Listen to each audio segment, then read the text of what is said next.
You know, I never believed in ghosts or anything like that. What they did to me in Ravenswood still gives me goosebumps till today.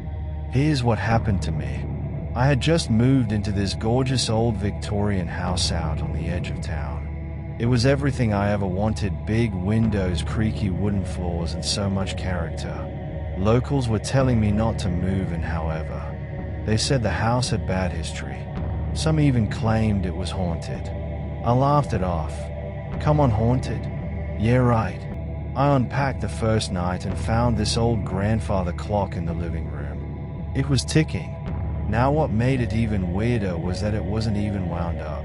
That should have been my first clue to leave, but no, I thought it was just a quirky old house. Later that night I was sleeping almost when I heard footsteps upstairs. Slow, heavy, like someone was pacing about the house. My heart pounded in my chest as I said to myself, probably just the house settling. But I went down for my flashlight anyway, then headed upstairs to inspect. And there was no one anywhere. Just cold, dark rooms. The next few nights it all started getting weirder and weirder. Doors just began opening and closing as if by themselves. You heard faint whispers in the hallway, but every time you would turn to look, no one was there. And then came the shadows, little glimpses of things moving in the corner of the eye, but every time I turned to look for myself, they were gone. I could not take it anymore. So I fixed a camera in my room, hoping to catch whatever is going on. The next morning I played back the footage, and I don't know how to say it, but I was fearful beyond words. The bedroom door opens at exactly 3:15 a.m. And then there it is. That shadowy figure materializes. He is a tall man still. This one stands beside my bed while I sleep there. No movement on his part. He does not create any sound. Then after all that time has passed, it disappears out of my line of vision.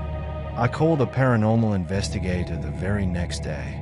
He came over, listened to my story, and started digging into the history of the house. It turns out 50 years ago the house belonged to a man named Harold Greene.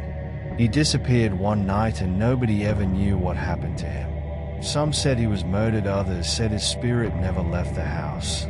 I spent that night sitting in the living room, having lit one candle, and announced loudly, "Whoever you are, what do you want from me?" Freezing air began to creep into my bones. My breath turned visible, the candle wavered wildly, I seemed to have frozen into space. Then I heard deep and raspy, barely above a whisper, "Leave. This is not your home." I did not wait to hear any other thing. I grabbed my keys, ran out of the house, and never returned.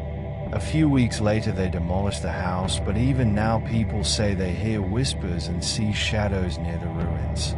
I do not know what it was, but whatever lived in that house, it did not want me there.